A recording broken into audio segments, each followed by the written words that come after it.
오늘은 빌레몬서 두 번째 시간입니다. 지난 시간에 1절서부터 3절까지 인사말까지 좀 살펴보았고요. 오늘도 앞부분 서문에 해당하는 4절서부터 7절까지 한번 먼저 보도록 하겠습니다.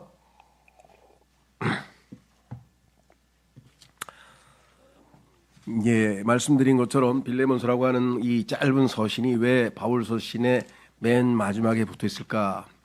바울 서신이라고 하는 것은 아시다시피 일반적으로 가장 기본적으로 신약 교회 시대, 다시 말해서 하나님께서 이 땅에 예수 그리스도를 보내시고 그분의 삶을 우리에게 사복음서에 설명해 주시고 그 예수 그리스도의 복음을 받아들여서 구원받은 사람들이 어떻게 주님의 뜻대로 교회들을 세워나갔는가를 우리에게 보여주는 것이 사도행전이라고 했죠. 복음 전파의 역사. 그 역사로 세워진 신약 교회는 이제 진리에 입각해서, 그죠? 하나님의 확고한 교리에 입각해서 세워져 가야 될 터인데 그 교리적 기초가 바로 사도 바울의 서신들이라고 말씀을 드렸습니다. 로마서에서부터 시작해가지고 그리고 이제 핵심적인 교리는 데살로니가 후서에서, 즉 데살로니가 전서 후서의 핵심 교리는 예수 그리스도의 재림이죠. 그래서 기본적인 교리는 다 설명이 되었고 그 기본적인 교리를 바탕으로 세워진 교회들이 어떻게 실제적인 간증을 보이고 실제적인 매일매일의 삶을 살아가는가. 그래서 교회 생활 서신이 디모데전서, 후서, 디도서에 나와 있습니다. 그래서 그거는 교리서라기보다는 교회 생활 서신이고 교회의 여러 가지 규례에 관한 내용들이 좀 많이 들어가 있죠. 또 목회자에 대한 당부도 들어가 있습니다. 그런데 거기서 마무리되지 아니하고 맨 끝에 이 빌레몬서라고 하는 서신이 하나 짧게 붙어 있는 것이겠죠.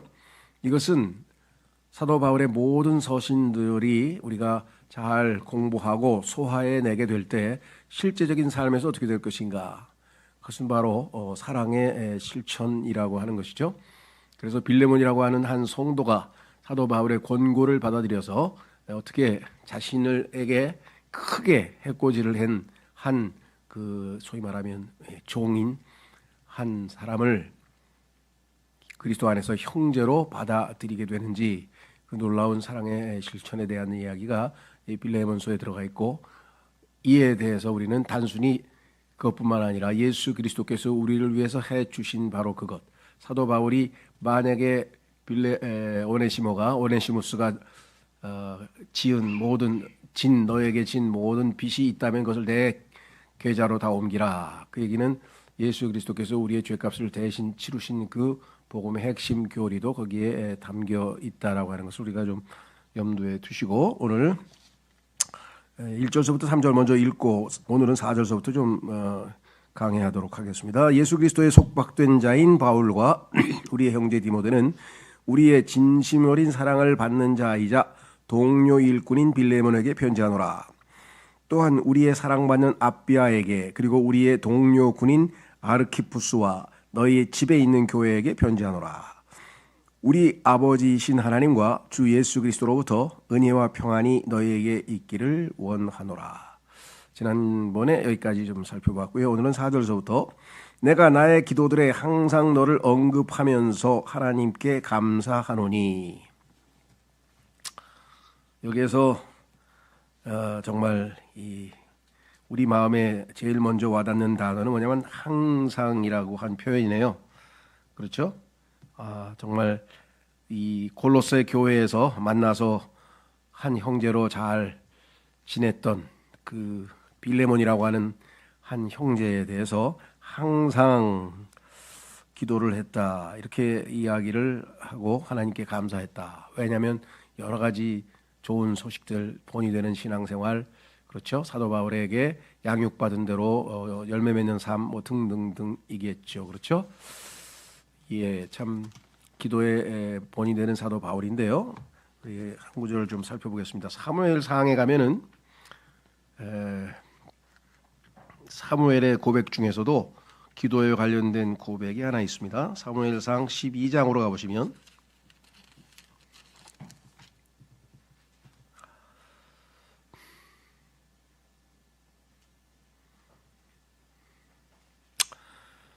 이스라엘 백성들에 대해서 사무엘의 고백 중에 하나가 무엇이냐면 바로 12장에 이렇게 써 있습니다.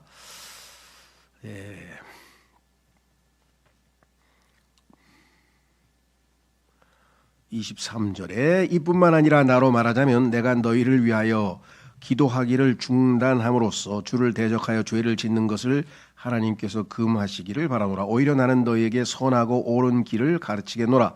오직 주만을 두려워하고 너희 마음을 다하여 진리 안에서 그분을 섬기라. 그리고 그분께서 너희를 위하여 얼마나 위대한 일들을 행하셨는지 숙고하라. 하나님께서 우리 각자에게 행하신 위대한 일들을 하나하나 곱씹어서 생각하고 숙고한다면 감사의 기도가 아니 나올 수는 없을 것이고요. 단지 우리뿐만 아니라 다른 모든 지체들을 위해서도 기도하게 될 것이다. 사도 바울은 정말 기도했다 이렇게 얘기를 했고요. 5절에 너의 사랑과 믿음에 대하여 듣고 있음이라. 다른 디모데전서를 포함해서 다른 부분에서는 믿음과 사랑 이렇게 순서가 돼 있죠. 그렇죠? 그런데 여기서는 이제 사랑과 믿음이라 그랬어요. 근데 뭐 그 이유를 정확하게 알 수는 없습니다만은 그저 짐작컨대 지금 현재 이 핵심 이 빌레몬서의 핵심 주제가 형제 사랑이기 때문에 사랑을 먼저 강조한 것인데 그 사랑은 믿음으로부터 나오게 되는 것이 아닌가 싶어요. 데살로니가 교회에 대해서 사도 바울이 편지를 쓸 때도 정말 어린 교회, 이제 생긴 지 신생교회라고 하죠. 신생교회, 생긴 지 얼마 안 된 교회에 대해서 편지를 쓰면서 그들이 믿음의 행위와 사랑의 수고와 소망의 인내를 보여주어서 하나님께 진심으로 감사드린다 이렇게 하는 얘기가 나옵니다. 그래서 보통은 믿음과 사랑 이렇게 보통 얘기하게 돼 있죠. 믿음을 실천하는 것이 사랑이다 이렇게 표현할 수도 있겠고요. 근데 빌레몬서에서는 우선적으로 중요한 것은 빌레몬이 형제인 오네시모에게 사랑을 이제 보여줘야 되는데 그 사랑은 다름 아닌 아시다시피 믿음으로부터 출발한다. 그래서 여기는 사랑이 먼저 나왔네요. 자, 그래서 사랑과 믿음에 대하여 듣고 있습니다. 그것은 내가 주 예수와 모든 성도들을 향하여 가지고 있는 것이라. 이 사랑의 대상이 누구냐? 첫 번째는 예수님입니다. 그 다음에 모든 성도.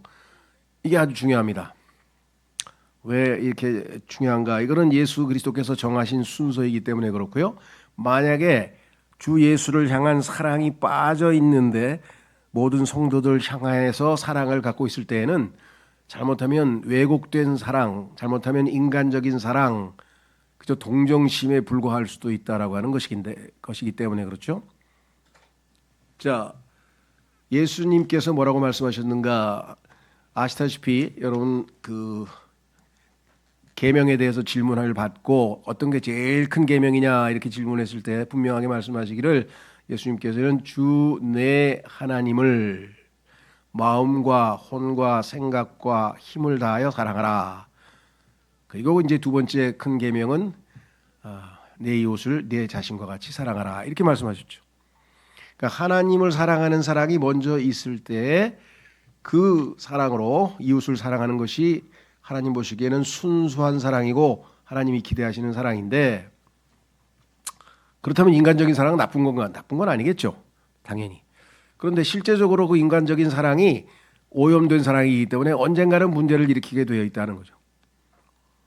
우리나라에서 제일 유명한 왜곡된 사랑은 뭡니까? 어머니들, 특히 부모님들 중에서도 어머니들의 자식 사랑이에요. 그래서 얘들 다 망쳐가지고 뭐 무슨 4살 때 영어 유치원 시험을 보고 4살짜리 무슨 시험을 봅니까? 하여간 별 희한한 일들이 다 벌어지는데 이게 동기가 다 뭐냐? 자식 사랑에서 비롯된 거예요. 치맛바람도 다 자식 사랑에서 시작된 거고요. 심지어는 예전에는 설마 했는데 확인이 됐는데 진짜래요. 그러니까 의사들 중에서 레지던트 하잖아요. 아니죠, 인턴.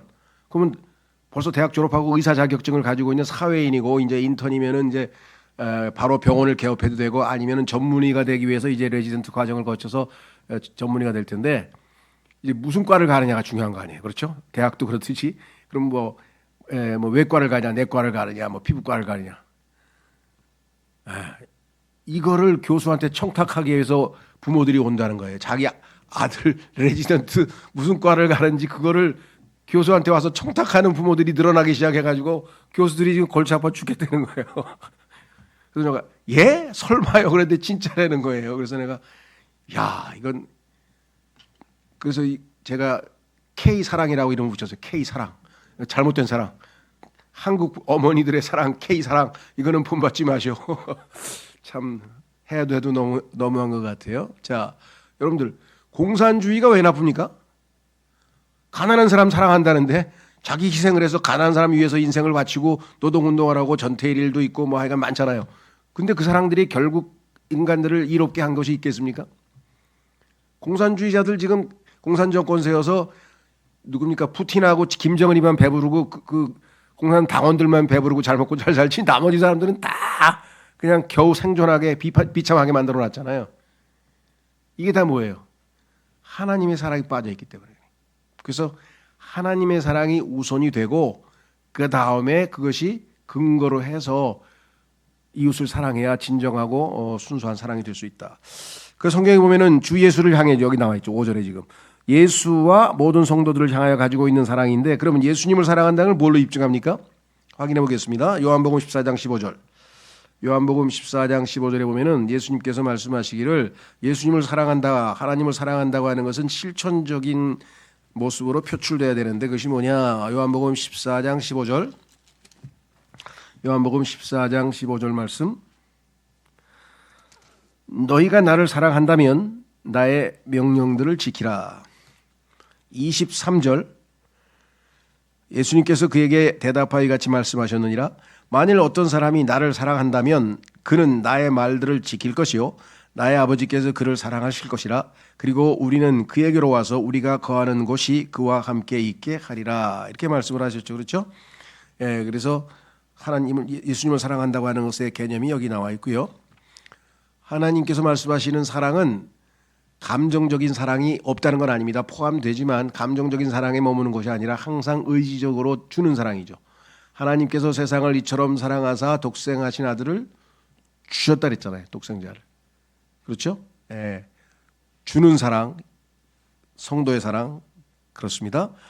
그 다음에 그분을 사랑한다면 사람들에게 그분에 대해서 자랑하겠죠. 그래서 예수님에 대해서 사람들에게 복음을 전하고 예수님이 어떠하신 분인지를 알리기도 하고 또 사도 바울처럼 예수님을 보고 싶어서 그분의 나타나심을 사랑하는 자들에게 의의 왕관을 주신다고 약속했잖아요. 사랑할수록 보고 싶겠죠. 그렇죠? 너무나 당연한 겁니다. 그래서 주님을 향한 사랑이 있는 그 빌레몬이 모든 성도들을 향해서도 당연히 사랑하는 왜? 예수님이 사랑하는 자들이니까.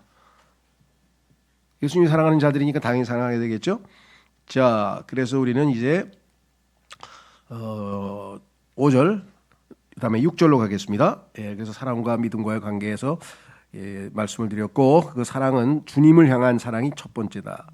6절 이는 그리스도 예수 안에서 너희 안에 있는 모든 선한 것마다 인정함으로써 너희 믿음에 관해 나누는 일이 효과 있게 하려 함이라. 자, 여기서 지금 조금 말이 쉽지 않죠? 믿음에 관해 나누는 일이라고 번역이 되어 있는데요. 소위 말하면 영어로 하면 이게 나눈다는 얘기는 이제 커뮤니케이션이에요. 우리는 커뮤니케이션을 보통 두 가지로 씁니다. 소통, 제일 많이 쓰는 게 소통이죠. 의사소통. 소통이 안 된다 요즘에 소통. 두 번째는 커뮤니케이션이 교통이란 뜻입니다. 교통. 차들이 소통하는 거잖아요. 왔다 갔다 하는 거니까 교통, 통신, 그렇죠? 교통. 그런데 여기 보시면 뭐라고 되어 있냐면 너희 믿음에 관해 나누는 일이라 그랬어요. 그러니까 믿음에 관한 일들을 다른 사람들과 소통하고 나누는 일, 교제하는 일 이렇게 해석을 했고요. 그것이 틀린 건 아닙니다. 맞습니다. 그런데 이 of라고 하는 전치사는 또 때로는 목적으로도 쓰여요. 그래서 다른 킹제임 성경들에서는 믿음을 나누는 일이라고 또 번역을 했어요. 그렇게 해놓는 것도 있고요. 그래서 이거는 이 커뮤니케이션이라는 단어에 대해서 우리가 조금 생각해 보면은 믿음에 관해 여기 나와 있습니다. 믿음에 관해 나누는 일도 되고 믿음을 나누는 일도 되고 그러니까 여러 가지로 지금 해석의 여지가 있다라고 하는 것을 좀 미리 말씀드리고요. 자, 그래서 여기서 얘기하는 믿음에 관해 나누는 일을 보통 복음 전하는 거로 해석하시는 분들도 계신데 여기서는 그 얘기는 아닙니다. 우리가 가지고 있는 믿음을 다른 사람들에게 나누어 준다. 그래서 그것이 복음 전하는 일이 될 수는 있는데 여기서의 문맥은 그건 아니고요. 여기서의 문맥에서는 그건 아니고 소위 말하면 서로 대화를 나눈다, 의사소통한다 이런 뜻이고요. 교제한다는 뜻이 되겠고요. 그 다음에 더 중요한 것 중에 하나는 단순히 교제만 하고 말로만 주고받는 게 아니라 실질적인 물질의 주고받음이 성경에 기록되어 있어요. 그래서 자기의 어떤 그 필요를 다른 사람이 필요를 채우기 위해서 자기 것을 준다, 나누어 준다 이런 뜻으로 성경에 몇 군데에서 나오게 됩니다. 이런 표현이 한번 확인을 해보겠습니다. 우선 빌립보서 4장을 한번 가보십시오. 빌립보서 4장으로 가시면 하나님께서 기뻐하시는 것 중에 뭐가 있냐? 빌립보서 4장.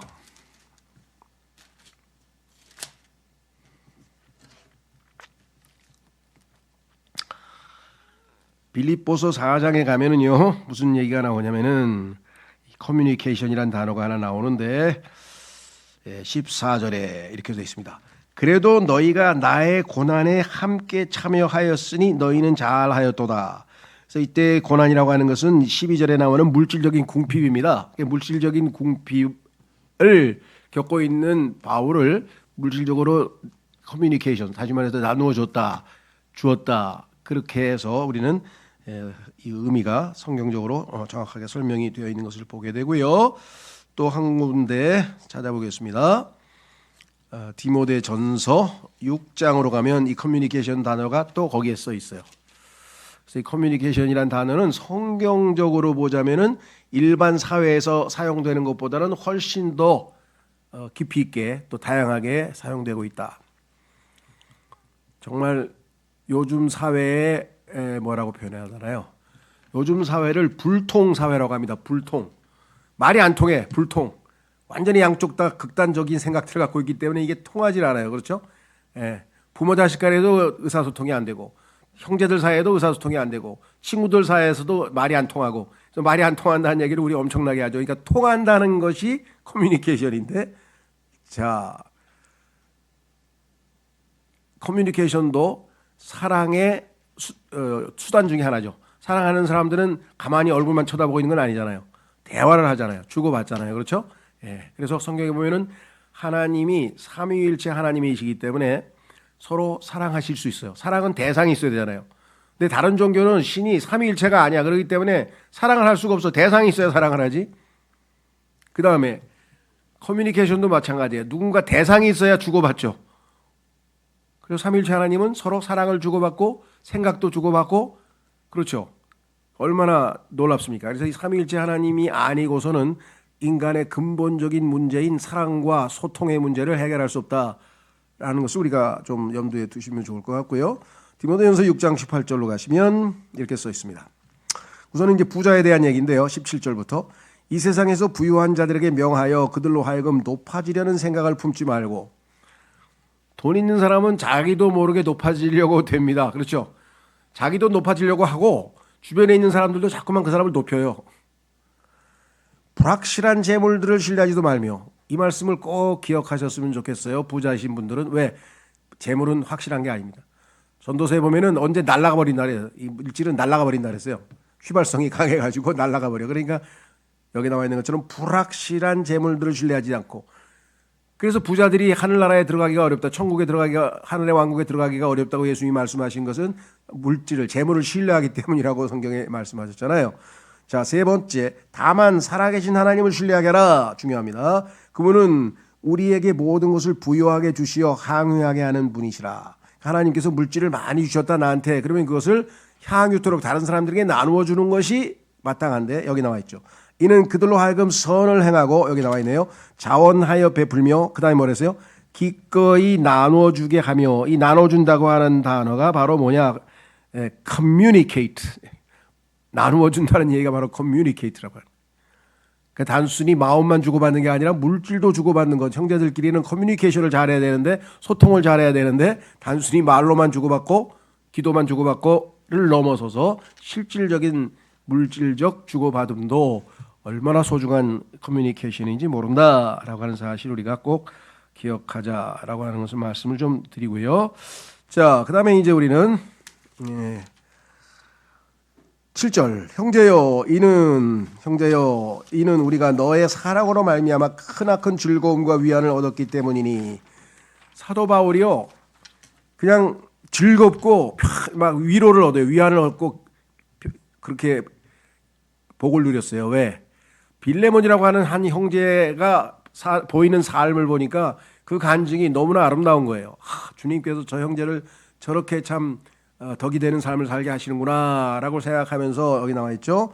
형제여 이는 우리가 너의 사랑으로 말미암아 크나큰 즐거움과 위안을 얻었기 때문이니 너로 인하여 성도들의 심정이 활력을 되찾은 까닭이라. 이 활력을 되찾는다고 하는 단어가 refresh라고 하는데요. fresh란 말 아시죠, 여러분들? 이제 뭡니까 요즘에 문제 일으킨 쿠팡은 뭐 프레시 배송 맨날 프레시 배송도 좋은데 그 보안도 좀 잘 지켜야 되는데 하여간 중요한 건 뭐냐, 우리 마음이 좀 뭔가 찝찝하고 뭔가 이러는데 좋은 소식이나 아주 문제 해결이나 뭔 일이 탁 되면 그냥 우리 마음이 시원하잖아요. 그런 얘기하죠. 마음을 우리가 시원케 한다. 다른 성경들은 아마 그렇게 번역한 것 같은데요. 뭐 활력을 되찾는다. 뜻은 똑같아요. 그러니까 어떻게 하든지 간에 중요한 건 뭐냐, 다른 사람들이 이 빌레몬의 삶을 통해서, 빌레몬의 사랑의 실천을 통해서 바울도 즐거움과 위안을 얻었을 뿐만 아니라 성도들의 심정이 활력을 얻는 거예요. 하나님께서 저렇게 한 형제를 통해서 정말 놀랍게 역사하시는구나. 우리도 그래서 어떤 한 사람들의 간증, 어떤 정말 하나님이 놀랍게 역사하시는 간증 같은 걸 들으면 우리의 마음이 아주 시원케 되면서 정말 다시 활력을 얻는 것을 체험할 수가 있잖아요. 그렇죠? 자, 그래서 우리는 7절에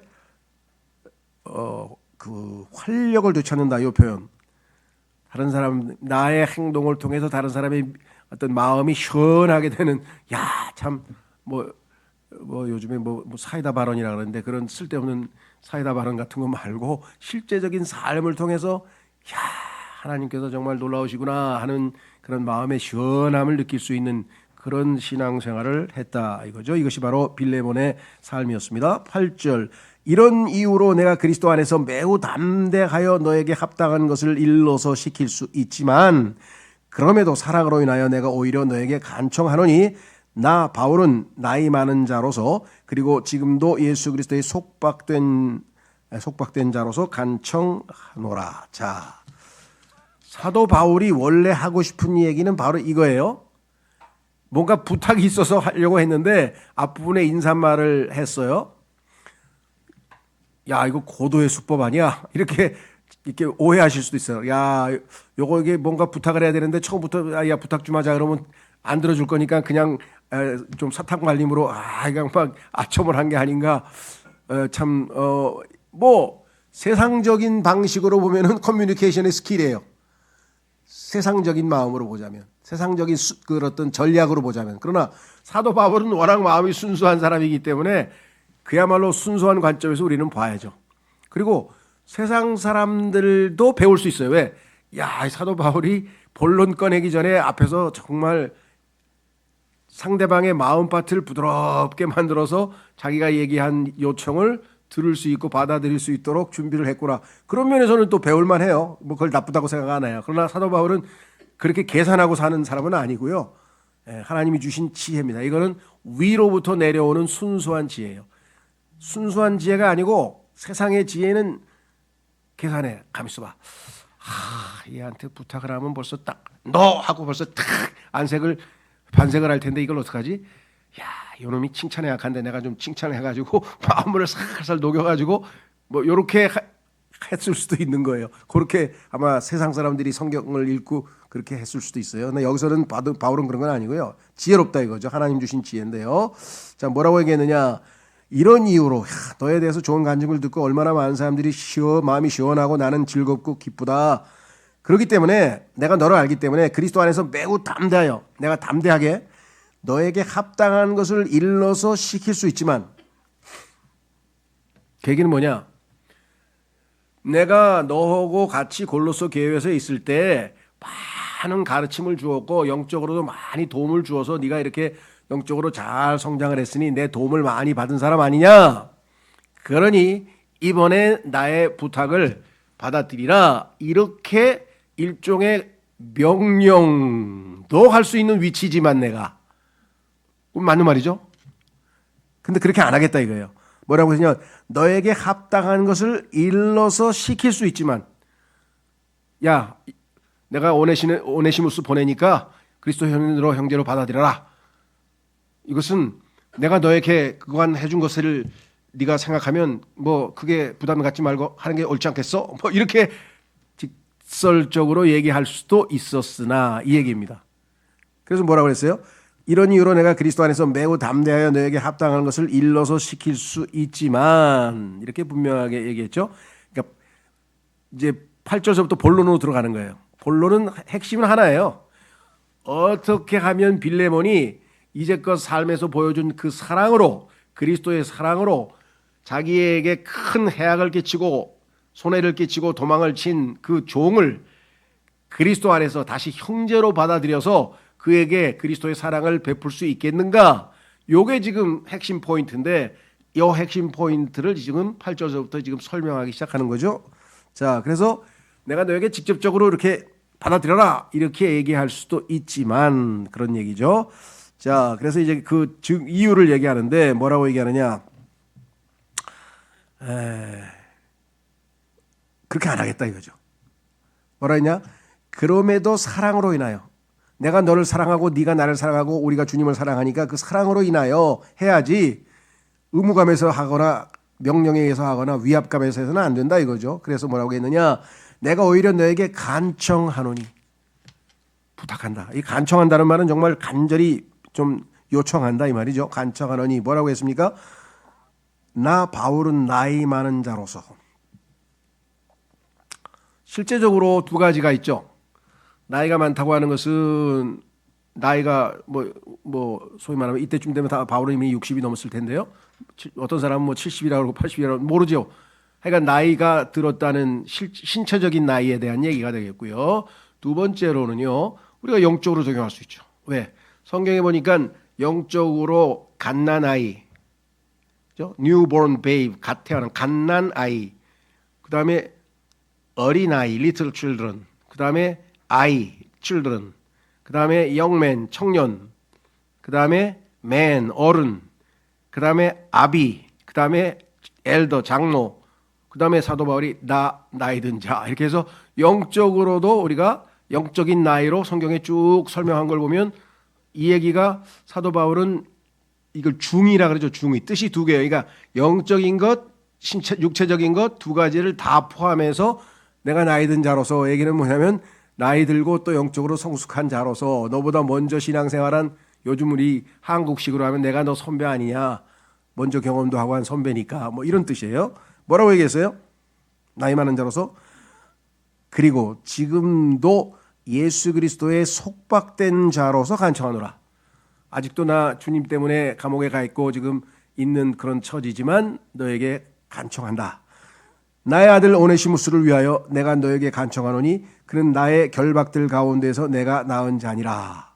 그래서 이제 10절서부터 오네시무스가 어떻게 변화됐는지에 대한 설명을 하면서 이렇게 요청되는 내용이 나오죠. 자, 그래서 우리는 아까도 말씀드린 것처럼 성경적으로 이 소위 말하면 여기서 한 가지 주목할 것 중에 하나가 뭐냐면은 8절. 자, 너에게 합당한 것을 일러서 시킬 수도 있었지만, 여러분 어떠세요? 내가 당연히 요구할 수도 있지만, 그렇죠. 내가 권리가 있어. 내가 뭐 친구가 됐던 뭐 자녀가 됐던 아니면 뭐 부부 사이가 됐던 간에 당연히 내가 요구할 수 있는 권리가 있어. 그렇게 할 수 있지만 주님을 사랑하기 때문에 내가 안 하겠다 이거예요. 그런 거 있습니까? 얼마든지 할 수 있지만, 그렇지만 난 안 하겠다. 주님을 사랑하기 때문에. 그렇게 안 하고 어떻게 해요? 그 형제의 의견을 묻고 그 형제에게 간청을 하고 이렇게 해서 정말 사랑하는 방식으로, 사랑의 방식으로 일을 처리하겠다.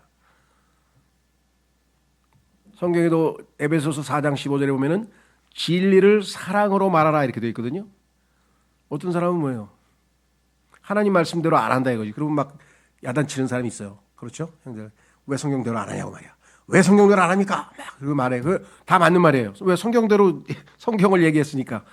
근데 성경대로 얘기했다고 해서 그게 전달이 되느냐 그건 아니에요. 우리는 인격체이기 때문에 성경에 나와 있잖아요. 사랑으로 진실을 말하라. 형제님 이거 하나님 앞에서 지금 잘못하고 계신 거예요. 바로 잡으셔야 돼요. 정말 제가 사랑하는 마음으로 합니다. 무슨 제가 영적으로 뭐 지식이 있다고 우위에 있다고 하는 건 아니니까 정말 사랑하는 마음으로 기도하고 형제님께 권면합니다. 이렇게 얘기를 해야지. 아니 성경 쓰는데 왜 안 하세요? 왜 안 하세요?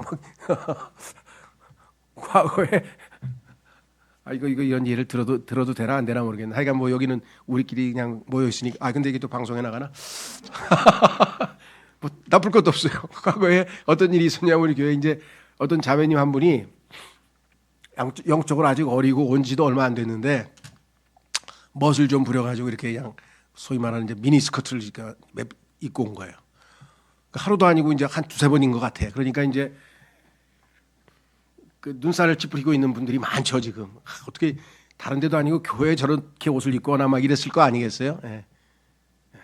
그래 다른 사람들은 뭐라고 해야 되나 막 이러고 있는데 아주 용감한 자매가 탁 부르더니 자매 이리 좀 와봐. 그래 저 구석으로 들어가더니 야 이런 옷을 입고 교회에 오냐? 이게 옷차림이 맞아? 하면서 그냥 호되게 야단을 쳐가지고 옆에서 보는 사람들은 민망스러워가지고 좀 잘 다 이게 뭐랄까 잘 알아듣게 권면을 좀 하지. 그런 적이 있었어요. 이런 일이 예전에 있었던 교회도 있었는데 우리 교회도 있었고 아마 그런 경우가 좀 있죠. 또 머리 이 장발하고 오잖아요. 그럼 설교 시간에 저 뒤에 장발인 사람 나가세요. 막 이런. 미국은 아주 근본적이고 나쁘게 얘기해서 아주 교조적이고 소위 말하는 극우에 해당하는 교회는 뭐냐면 청바지 입고 오면 저 카우보이 좀 나가세요. 청바지 입고 왔다고 그게 소가 또 성경에서 보면은 이게 소 숭배가 또 우상 숭배와 연관이 돼 있잖아요. 별의별 게 다 있어요. 뭐 넥타이매도 그것도 또 나가라는 사람 이거 왜 이유는 또 있어요. 하여간 복잡해. 그래서 성경에서 하나님께서 명백하게 써놓지 않은 거는 다 자유라 그랬거든요. 다 존중해 주라 그랬잖아요. 문화 각자의 문화를 다 존중해 주고. 더럽게 왜 손으로 밥을 먹어? 막 인도 사람한테 그러면 되겠어요? 그 사람들은 그게 깨끗하다고 오른손은 절대로 그냥 밥 먹는 데만 쓰는 건데.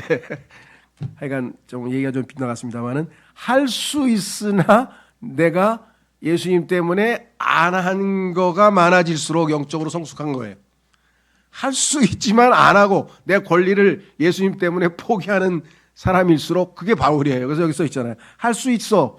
뒤에 나중에 읽어보면 알지만 바울은 이 사람에게 많은 그 사랑을 베풀어 가지고 빌레몬이 말만 하면 금방 할 수도 있는데도 그렇게 안 하겠다는 거예요. 왜? 우리가 너도 주님을 사랑하고 나도 주님을 사랑하고 형제 사랑하는 마음에서 순수하게 하자 이런 얘기거든요. 이런 교회가 되어지는 것이 얼마나 아름다운지. 그래서 아마 교회 생활 서신 끝부분에다가 하나님께서 이 필레몬서를 딱 한 장 집어넣어 놓으신 것이 아닌가 저는 개인적으로 이렇게 추측을 합니다. 다음 시간에 10절서부터 계속하고 두 번에 걸쳐서 이제 빌레몬서 좀 마무리하도록 하겠습니다. 오늘 주신 말씀 통해서 나는 그리고 우리 교회는 과연 하나님께서 기뻐하시는 빌레몬 같은 사람들이 많이 생겨날 수 있도록 하자. 그렇죠? 그래서 정말 사람들에게 교회가 뭔가 다르구나라고 하는 것을 우리가 참 좋게 간증하는 교회가 되게 해주십시오. 이를 위해서는 각각 저 하나가 각각 한 사람 한 사람이 이렇게 주님과의 관계에서 그런 삶을 보여야 되겠죠. 기도하겠습니다.